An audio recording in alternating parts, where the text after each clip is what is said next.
Hello नमस्कार दोस्तों, मेरा नाम है सूर्य सिंह और आरोग्य जगत की इस लाइव में है आपका बहुत बहुत स्वागत। तो दोस्तों आज हम बात करने वाले हैं, आजकल हमारे देश में एक बहुत बहुत बुरी जो बीमारी का नाम चल रहा है मंकी पॉक्स। तो दोस्तों आज हम मंकी पॉक्स के बारे में बात करने वाले हैं, उसके बारे में बताने वाले हैं। उसके साथ हमारे हमारे जो रसोई चिकित्सक गोविंद जी गोविंद जी जुड़े हुए हैं। तो गोविंद जी, आपका आरोग्य जगत में बहुत बहुत स्वागत। मेरा नाम है सूर्य सिंह। वंदे मातरम। बहुत बहुत धन्यवाद आरोग्य जगत ग्लोबी न्यूज को कि हम जैसे भाइयों को ये मौका देते हैं अपने सोशल साइट्स पे, मीडिया पे, ताकि हम अपनी आवाज और अपनी जो जानकारियां हैं एक भाई के माध्यम से, एक भाई बनकर समाज में पहुंचा सकें।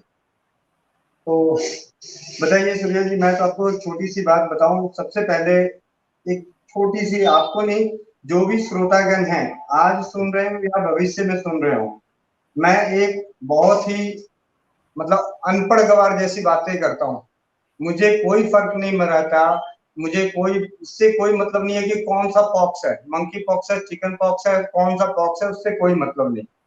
जिस तरीके से हमारे शरीर में तकलीफ, क्योंकि परंपराओं के आधार पे ये कहा जा सकता है कि आज से 100 साल पहले, जब तक बहुत सारी चीजों की खोज नहीं हुई थी विज्ञान के जरिए, तब भी हमारा जीवन, प्रति व्यक्ति जो ऑन एन एवरेज लाइफ थी, वो करीब करीब 90 साल 100 साल के आसपास थी। और उनके शरीर में शारीरिक तकलीफें होती थी, किसी रोग का नाम नहीं होता था। तो हम उसी तरीके से बात करेंगे कि पहले तो आपके मन में जो भी सवाल है मंकी पॉक्स को लेके, वो आप बताएं, मैं उसको दूर करूं। क्योंकि जो आपके मन में सवाल है, हो सकता है श्रोता जो भी सुन रहे हैं उनके मन में भी वही सवाल हो। तो एक भाई के नाते मैं बता सकता हूँ कि क्या मैं सोचता हूँ, क्या मैं जानता हूँ, क्या मैं मदद कर सकता हूँ, वो मैं बताऊंगा। जैसे हमारे गोविंद जी ने बताया कि मंकी पॉक्स के बारे में जितना हो सकेगा वो उसके बारे में बताएंगे। तो गोविंद जी, मैं सबसे पहले आपसे पूछना चाहता हूँ कि ये मंकी पॉक्स है क्या चीज। भैया, मंकी पॉक्स एक ऐसा नाम है जिसके नाम से धंधा किया जाएगा। ठीक है, मंकी पॉक्स एक नाम है जिस नाम को हाईलाइट करके धंधा किया जाएगा। अब हम आ जाते हैं शारीरिक तकलीफों में। अगर शारीरिक तकलीफ जो होती है स्किन डिजीज, मतलब उन्होंने एक चर्म रोग को, स्किन के रोग को, उसको पहचान के उसमें उन्होंने बोला कि इसमें मंकी पॉक्स है। ठीक है, अगली बार बोल देंगे जी रेड पॉक्स है, कभी कुछ पॉक्स बोल देंगे, आए दिन कुछ ना कुछ ढूंढते रहेंगे। लेकिन मैं एक आम इंसान के नागरिक के नाते, जो हमारी परंपराओं में पहले भी स्किन एलर्जी आज कोई नई समस्या नहीं है। स्किन का रोग जो है आज कोई नया रोग नहीं है। हम और आप अपनी अपनी उम्र में, जैसे आपकी उम्र जो भी रही हो, मेरी उम्र 43 साल है, तो 43 साल में कई बार मेरे स्किन में फोड़े भी हुए, फुंसी भी हुए, घाव भी हुआ, जख्म भी हुआ, खुजली भी हुई, कई जगहों पे कई तरह की एलर्जियां हुई।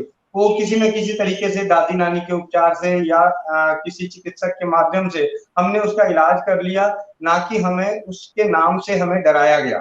तो आज जो भी नाम आ रहे हैं वो एक सिर्फ व्यवसाय के लिए आ रहा है कि एक नाम लाओ, अच्छा सा डरावना नाम, और उसको आगे हाईलाइट करें समाज में, और उसके लिए टीकाकरण बनाए, टीका बनाए, उसका धंधा करें, दवाइयां बनाए, उसका धंधा करें। मतलब सबसे बड़ा रोल है आज के समय में, चिकित्सा दुनिया का सबसे बड़ा व्यवसाय हो रखा है। इस व्यवसाय को बनाए रखने के लिए हर दिन, हर पल, हर समय कुछ ना कुछ चलता रहेगा। तुम जैसा कि हमारे गोविंद जी ने बताया कि ये मंकी पॉक्स जो है बहुत पहले से एक स्किन प्रॉब्लम है, जो कि काफी समय से वो चली आ रही है, लेकिन आज के समय में ये स्किन प्रॉब्लम को एक नया नाम दे दिया गया है जिसका नाम है मंकी पॉक्स। तो दोस्तों आप जानते ही हो कि ऐसे बहुत सारी बीमारियां हैं, अगर उन्हें हम नए तरीके से अगर कोई नाम दे देते हैं तो उसे हाईलाइट कर दिया जाता है और वही लोगों की दहशत बन जाती है। तो दोस्तों अब मैं गोविंद जी से दूसरा सवाल पूछना चाहता हूँ कि गोविंद जी, अगर यह है, जैसे आप बता रहे हो यह है एक स्किन प्रॉब्लम है, ठीक है, अगर किसी को हो जाती है तो फिर उससे से जो हम घर पे रहकर इलाज कर सकते हैं वह क्या है। देखिए, इसकी समस्या जब भी किसी को भी कैसी भी समस्या हो, स्किन का रोग कोई भी हो रहा हो, जिसके अंदर खुजली हो, सूजन हो, जलन हो, दर्द हो, मवाद आते हो, किसी भी तरह का तकलीफ, स्किन की प्रॉब्लम हो, तो हमारे ब्रह्मांड में, हमें शास्त्रों में, हमारी कई बार कहानियों में सुना गया है कि नीम, हमारे आसपास उपलब्ध होने वाली नीम सबसे उत्तम औषधि है, स्किन रोग के लिए सबसे उत्तम औषधि है। छोटे से छोटे नवनिहाल बच्चे को जब चिकन पॉक्स टाइप का, जो चेचक, छोटी माता चिकन पॉक्स होता है, तो हम उसे नीम के पत्तों पे सुलाते हैं और नीम के पत्तों को पानी में उबाल के उससे साफ करते हैं, सफाई करते हैं, तो हम देखते हैं कि एक छोटा सा नवनिहाल बच्चा नीम के इस प्रक्रिया करने से, इस उपचार को अपनाने से, नवजात शिशु में जो एक उम्र में होता है, चिकन पॉक्स जैसी समस्या नष्ट हो सकती है। तो मंकी पॉक्स क्यों नहीं नष्ट हो सकती? जरूरत है उसे अपनाने की। तो नीम यहाँ पे बहुत ही उत्तम औषधि है, नीम का इस्तेमाल कर सकते हैं। नीम को इस्तेमाल करने के लिए नीम के पत्ते लेके आए, उसको पानी में उबालें, उस पानी से सफाई करें, नीम के पत्तों का रस पीस के उसका रस लगा सकते हैं, मतलब साधारण साधारण। और अगर एक अच्छा उपचार के तहत जो स्वस्थ समृद्ध परिवार हमारा एक अभियान है, स्वस्थ समृद्ध परिवार निर्माण का प्रयास, और रसोई घर ब्रह्मांड की प्रथम औषधालय जागरूकता अभियान, इस प्रयास में पिछले 6 सालों में जो सबसे उत्तम सफलता, जो लगभग लगभग 90% गंभीर से गंभीर स्किन रोगों पे जो साधारण सा एक मलहम और एक साधारण सा उपाय, जो काफी सारे भाई बहनों को प्रमाणित किया है, स्वस्थ किया है, और वही उपचार अगर हर इंसान अपने ऊपर इस्तेमाल करता है, तो मुझे लगता है कि 90% लोग इस रोग से, ऐसे तकलीफों से बच सकते हैं। उनमें से जो सबसे पहले है, नीम के पत्तों को उबाल के उस पानी से सफाई करना, 10-12 चम्मच नारियल का तेल या देसी गाय का घी, 10-12 चम्मच नारियल का तेल या देसी गाय का घी, इसमें एक एक चम्मच की मात्रा में शुद्ध गंधक, शुद्ध गंधक जो आयुर्वेदिक की दुकान पे मिल जाएगा, पंसारी की दुकान पे मिल जाएगा, अमलासार गंधक के नाम से, भीमसेनी कपूर, ये भी आयुर्वेदिक और पंसारी की दुकान पे मिल जाएगा, 1 चम्मच ये, 1 चम्मच गंधक, फुलाया हुआ फिटकरी और फुलाया हुआ सुहागा। फुलाया हुआ फिटकरी का मतलब होता है कि आप फिटकरी लेकर आए, उसे बारीक पाउडर करें, धीमी तवे तवे पे धीमी आंच में गर्म करें, तो फिटकरी पूरा पिघल जाएगा। पिघलने के बाद उसका जब पानी का अंश जल जाए, तो फिर वो फिटकरी का जो है वो तवे पे चिपक जाता है, फिर उसको चक्कू से या चम्मच से छुड़ा लें, छुड़ा के उसे एकदम बारीक पाउडर कर लें। इसी तरीके से फुलाया हुआ सुहागा, सुहागा आपको पंसारी की दुकान से मिल जाएगा, आप सुहागा लेके आए, उसे पाउडर करके थोड़े से बड़े बर्तन में तवे पे जब हम डालेंगे, तो सुहागा पॉपकॉर्न की तरह उड़ता है, तो सारा का सारा उड़ के आपका बाहर चला जाएगा। तो इसे आप कढ़ाई में या कोई ऐसा बर्तन जिसमें थोड़ा बड़ी जगह हो, उसमें डाल के उसको धीमी आंच पे गर्म करते रहें, तो उसमें से वो सारा फूल के लावा की तरह हो जाएगा, जैसे पॉपकॉर्न उड़ते हैं ऊपर पटक पटक करके उड़ेगा। फिर इसका पाउडर, भीमसेनी कपूर का पाउडर, शुद्ध गंधक का पाउडर, फिटकरी का पाउडर, इन चारों की मात्रा एक एक चम्मच बारीक किया हुआ, आप इसे देसी गाय के घी या नारियल तेल में मिला के रख लें। ये एक मलहम जैसा तैयार हो जाएगा, तेल जैसा तैयार हो जाएगा। जिन्हें मलहम जैसा तैयार करना है, घी की मात्रा कम कर दें या इनकी मात्रा बढ़ा दें। जिन्हें सिर्फ तेल के रूप में लगाना है, वो अपनी मात्रा को कम कर दें। उस तरीके से कम या ज्यादा करके जैसा भी बनेगा, अच्छा बनेगा और असर करता है। तो इसे ज्यादा से ज्यादा बार अप्लाई करें। नीम के पत्तों को पानी में डाल के उससे उबाल के सफाई करें, सिकाई करें। इस तरीके से अगर उपचार हम करते हैं, तो ऊपर से तकलीफ होने वाली तकलीफ है, जो दिखने में तकलीफ है, उसके अंदर जलन है, सूजन है, खुजली है, वो आपका धीरे धीरे नष्ट होगा। अंदरूनी हमारे खून में कोई खराबी आने की वजह से अगर ये तकलीफ हो रही है, तो आप इसके लिए त्रिफला का बारीक पाउडर, त्रिफला का बारीक पाउडर, गिलोई का बारीक पाउडर, नीम के पत्तों का बारीक पाउडर और हल्दी का बारीक पाउडर बराबर मात्रा में मिला लें, और इसमें से 2-3 चुटकी, उम्र के हिसाब से, कोई बड़ा है छोटा है उसकी उम्र के हिसाब से 2-3 चुटकी सादे गुनगुने पानी से सुबह शाम सेवन करें, खाली पेट। और बहुत ज्यादा है तो रात को पानी में भिगो दें, आधा चम्मच, 1-1.5 कप पानी में रात को भिगो दें, सुबह उस पानी को उबाल के या बिना उबाले, अगर गर्मी का मौसम है तो बिना उबाले पिए, और सर्दी का मौसम है तो उबाल के पिए, बरसात का मौसम है तो उबाल के पिए। सुबह का भिगोया हुआ शाम को और रात का भिगोया हुआ सुबह। खाली पेट भी ले सकते हैं, खाना खाने के बाद भी ले सकते हैं, ऐसी कोई इसमें नहीं है। क्योंकि हमारी परंपराओं की जो इलाज है, दादी नानी के इलाज है, उसमें फाउंडेशन बहुत कम होता है। तो ये दो सरल उपचार, तीन मतलब एक सफाई, एक लगाने की चीज और एक खाने की चीज, अगर हम ये तीनों को नियमित रूप से करते हैं तो 90 से मतलब 90% तक के चर्म रोग, जिसके अंदर दाद, खाज, खुजली, एक्जिमा, सोराइसिस, जो भी आप नाम लेते हैं, उन सभी में अद्भुत लाभ देता है। इसके एक नहीं कई प्रमाण हैं, कई अनुभव हैं, ऐसे ऐसे अनुभव हैं जो 20-20 साल से परेशान थे, कई जगह पे होम्योपैथ, आयुर्वेद, एलोपैथी की हजारों दवाइयां करा के, जैसे एक एग्जाम्पल के तौर पे रीना बेन मुंबई से थी, उन्होंने अपनी पूरी बॉडी की पिक्चर भेजी थी मेरे को कि क्या तकलीफ थी, और बरसों से तकलीफ थी, और 4 महीने के अंदर वो 90% रिकवर हो गई बिना दवा के, जबकि डॉक्टरों ने उन्हें बोला था अब आपका हमने जिस तरीके से ट्रीटमेंट किया है, उस ट्रीटमेंट के आधार पे अब दुनिया का कोई भी इलाज आपको स्वस्थ नहीं कर सकता। लेकिन ये सरल घरेलू उपचार ने, उनके विश्वास ने और उनके करने की नियमितता ने इस कष्ट से उन्हें मुक्ति दिलाई। तो जैसा भी है, इसके साथ हम सभी कहते हैं कि आज से 2 ढाई महीने पहले इंग्लैंड के बगल में एक कोई जगह से एक दीदी हैं, उनका फोन आया, उसका फीडबैक भी है। 2 ढाई साल का बच्चा था, उसके स्किन पे एलर्जी हो गई, तो उन्होंने डॉक्टरों को दिखाया, पड़ोसियों ने बोला आजकल चिकन पॉक्स चल रहा है, वो चिकन पॉक्स हो रखा होगा। उनका डरे डरे फोन आया, ग्रुप में मैसेज आया, फोन आया, भैया ऐसी ऐसी बात है, मेरे पति भी यहाँ नहीं है, इंडिया गए हुए हैं, और इस तरीके से। तो मैंने उन्हें बड़े तरीके से यही चीजें बताई कि वहां पे जो आसानी से मिल सकता है, ये सारी चीजें उन्होंने तो नहीं मिली, लेकिन जो भी उनको घर में धनिया जैसी चीजों से, धनिया को पानी में उबाल के उस पानी से सफाई करने से, वो डॉक्टर भी हैरान हो गया।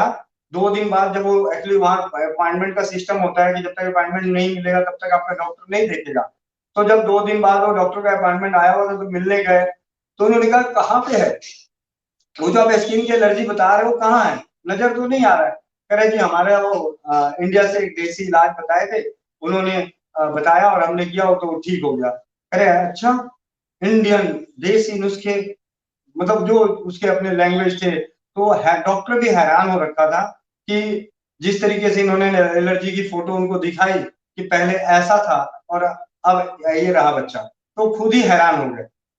तो कहने का मतलब कि हमारी परंपराओं में, मैं सुमित भाई, हम जितने भाई बंधु हैं, आपको मैं सभी श्रोतागण से बता सकता हूँ कि आरोग्य जगत, ग्लोबी न्यूज, स्वस्थ समृद्ध परिवार, चिकित्सा क्रांति, वैदिक चिकित्सा, मतलब कई सारे हम भाई बंधु मिलके हम सिर्फ उसी बात को सत्यता पे लाने को आधार बना रहे हैं। हमारा प्रयास यही है कि जब ये सारी चीजें नहीं थी, जब एलोपैथी बहुत बड़े स्तर पे नहीं था, हमारे यहाँ था भी नहीं, और जब आयुर्वेद के बड़े बड़े डॉक्टर, बीएमएस डॉक्टर नहीं होते थे मोहल्ले में, गली में, शहर में, और वैद्य भी 10-10 गांव दूर होते थे, वैद्य भी, होम्योपैथ के भी बहुत अच्छे अच्छे डॉक्टर नहीं होते थे, दूर शहरों में होते थे, तब भी हमारा जीवन था, तब भी हमारा जीवन था।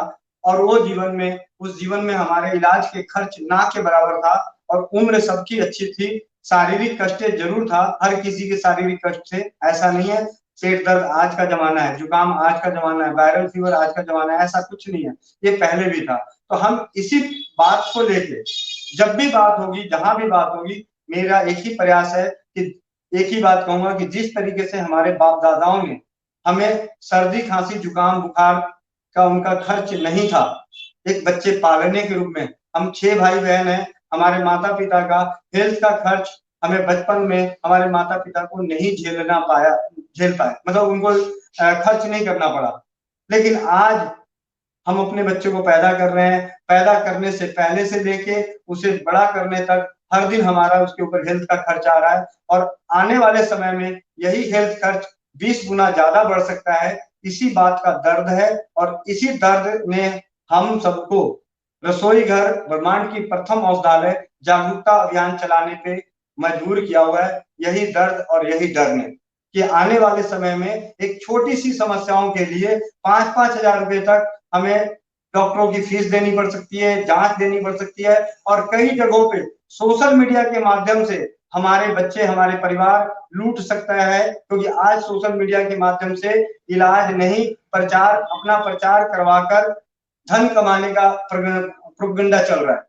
हर आदमी कोई ना कोई 2-4 एजुकेटर का किसी तरह का कोर्स कर लेता है और अपने आप को इलाज देना शुरू कर देता है, और उस इलाज के लिए किसी से, सामने वाले से 500 रुपए, 2000 रुपए मांगता है। मुझे डर है कि आने वाली पीढ़ी को इसका हर्जाना ना भुगतना पड़े, मेरे बेटी को, मेरे बच्चों को ये ना भुगतना पड़े। इसलिए मैं चाहता हूँ कि विनती है, हर किसी से विनती है कि अपने रसोई घर को पहचाने। रसोई घर एक ऐसी चिकित्सा पैथी है जहां पे आपको किसी के लिए, किसी से पूछने की भी जरूरत नहीं है। आप अपना खुद ही ज्ञान बढ़ा के अपना इलाज कर सकते हैं। उसके बाद कुछ बचता है तो आप अपने नजदीकी चिकित्सक के पास जाएं, चाहे वो होम्योपैथ का हो, आयुर्वेद का हो, किसी भी पैथी का हो, लेकिन नजदीकी जाएं, फेस टू फेस देखें, ना कि सोशल मीडिया पे अपने आप को मतलब उनके हवाले कर दें, जिनका आने वाले समय में फोन भी नहीं उठता। वो फोन भी नहीं उठाते, आपसे पैसे भी ले लेते हैं, इलाज बता देते हैं, लेकिन जब उससे कोई दिक्कत आती है तो आपका फोन पिकअप नहीं होता, क्योंकि उनका काम हो चुका होता है। तो मैं नहीं चाहता कि आने वाली पीढ़ी और वर्तमान पीढ़ी इसका शिकार बने। इस चीज के प्रयास में हम सब अभी ये सारे काम कर रहे हैं, और बहुत ही जल्द सुमित भाई की अथाह मेहनत और लगन ने हमें आरोग्य जगत मोबाइल ऐप दिया है। उस मोबाइल ऐप के माध्यम से हमें रसोई घर चिकित्सा का सभी प्रमाणित अनुभवों को और इलाज को हम उस पर शेयर करेंगे। तो आप सभी से विनती है कि 15 अगस्त को आजादी का दिन है, देश की आजादी का दिन है, तथाकथित आजादी का दिन है। मैं राजीव दीक्षित जी को मानता हूं, तो इसलिए मैं कहता हूं कि हमें 15 अगस्त को आजादी नहीं मिली है, वो बहुत सारी बातें हैं, उसके लिए राजीव दीक्षित जी को सुनना पड़ेगा। तो हम 15 अगस्त को एक ऐसा ऐप, आरोग्य जगत ऐप लॉन्च होगा, जो हर घर में रसोई घर के बारे में, रसोई घर प्रथम औषधालय है, इसकी जागरूकता अभियान का उसमें बहुत से ज्यादा अनुभव मिलेंगे। आप अपने परिवार को स्वस्थ भी बना सकते हैं और समृद्ध भी बना सकते हैं। यही प्रयास है। वंदे मातरम।